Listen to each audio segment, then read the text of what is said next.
man. Michael, welcome. How's your first fight week as a UFC fighter? How's it been, the experience and everything?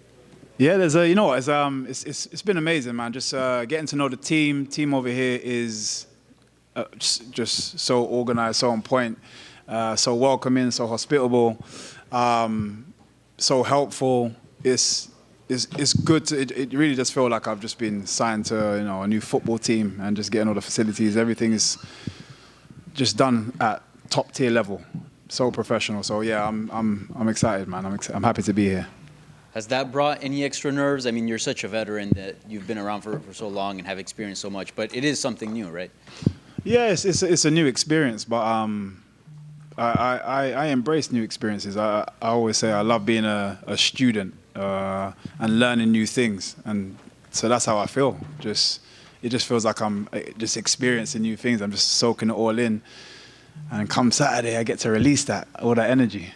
And you've talked about how being in the UFC was a dream of yours for quite some time. So I'm sure that you daydreamed a lot of one day transitioning and joining the UFC. When you did who did you envision yourself fighting? Is Kevin Holland the guy that was on your radar and somebody you wanted to fight? Nah, not really. As in, like, at that point, it was just a case of just being here. You know, when you're visualizing it,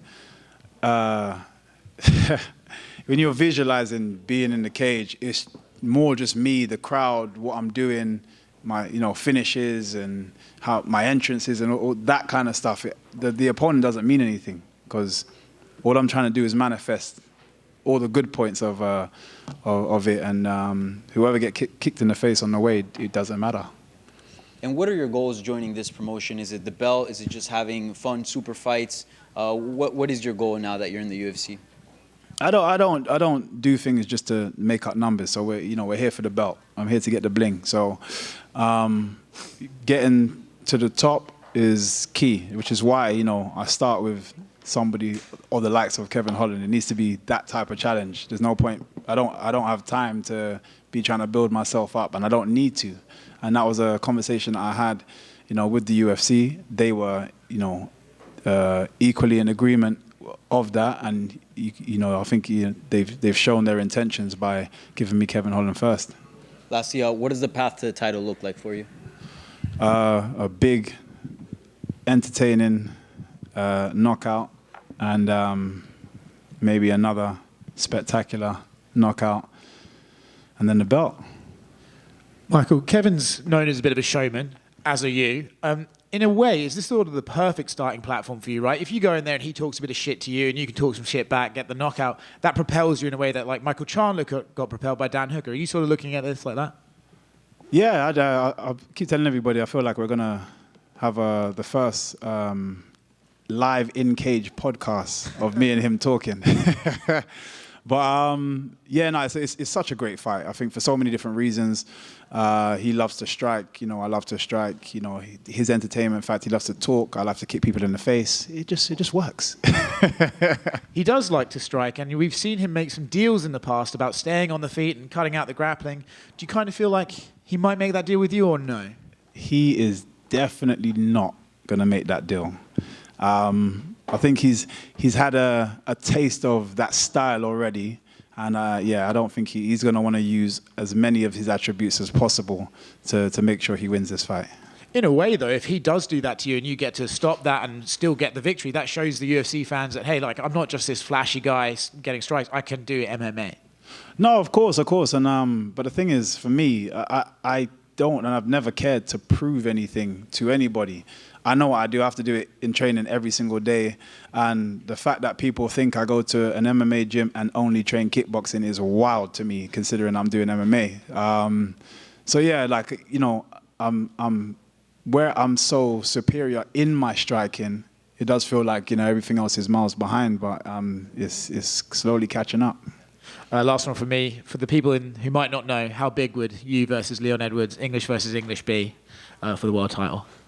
Stadium type big. This is what I mean, and it's just so good for the UK. It's so good for inspiring more talented fighters in future coming from that side of the world.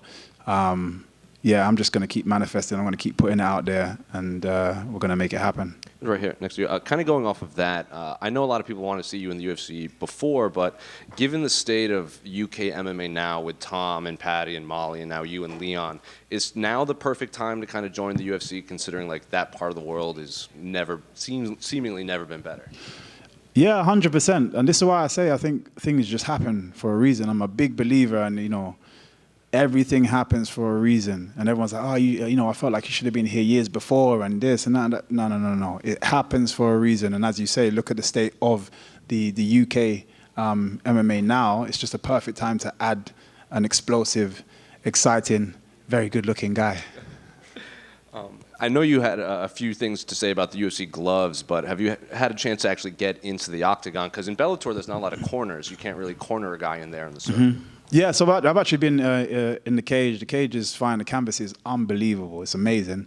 It's perfect for my style. It's got so much grip and traction for me to be able to move. Yeah, it's just going to make me that much more dangerous. Do you think the Bellator cage limited you in that, in terms of grip and the lack of corners and the circling and everything? You know what it is? For me, it was slightly inconsistent, because there'll be certain times that they spray it to clean it, and it would leave a slight film on top. And for someone of my style, having any kind of slippery surface is just difficult, But this one, you can tell just the quality and how consistent it's going to be, regardless of they can put whatever on, and it's got grip. So yeah, I'm definitely looking forward to performing in this cage. Speaking of Kevin, did you know he's I think a second-degree black belt in Kung Fu? Yeah, in Kung Fu. Yeah. When they introduce him, he goes, Bruce Buffer goes, he's a Kung Fu fighter fighting out of so-and-so. He's a Kung Fu fighter. So here's my understanding, because I started in Lao Gar Kung Fu. Yeah. We have sashes, not belts. I don't think it's second degree something. Oh, okay. Because if he said that, then he's lying to you. This is someone else saying. Okay. He does have a background in Kung Fu. Okay, no, that's cool, man. It's good to see two Kung Fu, opponents kind of collide. It reminds me of, I don't know if you've seen this film, Twin Warriors, or it's called Tai Chi Masters, depending on what side of the world you get it. One of my favorites, a Jet Li movie, unbelievable. So yeah, we're two Twin Warriors. And then last one for me, can I get your thoughts on the main event between Sean and Cheeto? Man, it's a great fight, great storyline to it as well, because obviously the first one is a bit controversial in terms of how it ended. But for me, O'Malley's just, he's got something special that he just keeps, and he seems to be getting better and better and better. Obviously similar to myself, his timing and stuff, but also seeing his jiu-jitsu ability and stuff as well. Yeah, for me, I'd put my money on Sean O'Malley, but it's definitely a difficult fight. Michael, right here to your right. When we first learned about this fight, it actually popped up, I think, on the War Room in one of Dana White's videos, and it had a Toronto date in January. Was that ever a date that was offered to you, or was it always March? Yeah, it was never a thing. It was weird. I'm sure it was the Nelk Boys or something that it was in their route. I don't know, but even when I went back to see that clip, I don't know how somebody even managed to pause it on that. I was trying so hard to see that. That was on there for less than 0.5 of a second. Like, how did people spend time? Yeah, so I don't know how they even found that. But yeah, it was never really a thing. I think they were just kind of putting, super matchups on the board, and somebody happened to see it. Internet's a wonderful place. Obviously, you've been in some big fights, Grand Prix, fought for a title. We hear about Octagon jitters and the nerves. Are there any nerves this fight week so far, or is this just old hat to you at this point? Yeah, I've done it too many times now. I always have. I don't like to call it nerves. There's always that kind of like pre-fight feeling. My pre-fight, and this happens in the gym as well. Like my coach, it happens every single time. My coach is like, "Okay, guys, glove up or pad up." I have to run to the toilet. I don't know what it is, but it's like, it's just my body screaming at me like, "Yeah, we're about to go to war," And again, I don't like to call it nervous. I call it excitement. So yeah, I got some excitement, and that usually helps me. Last one from me. Obviously coming over from Bellator, what is the main difference you've noticed between the promotions so far? Organization, structure, people on the floor, just professionalism. It definitely feels like I've stepped up a league. And we're not talking in terms of opponent here or caliber of fighter, because for me, mixed martial arts is a sport, and I've fought so many guys in the UFC and so many guys outside the UFC, and the standard is the same. It depends on the practitioner. It's more about what's happening out there. The guys are so on it, so helpful. Seriously, that's for me is the key thing. Even just having to make weight and these guys sorting out your foods and your nutrition, and it's just so helpful. And I'm so used to having to organize all that kind of stuff myself. Not having to think about that kind of thing, it really does play a massive part in your experience coming into a fight.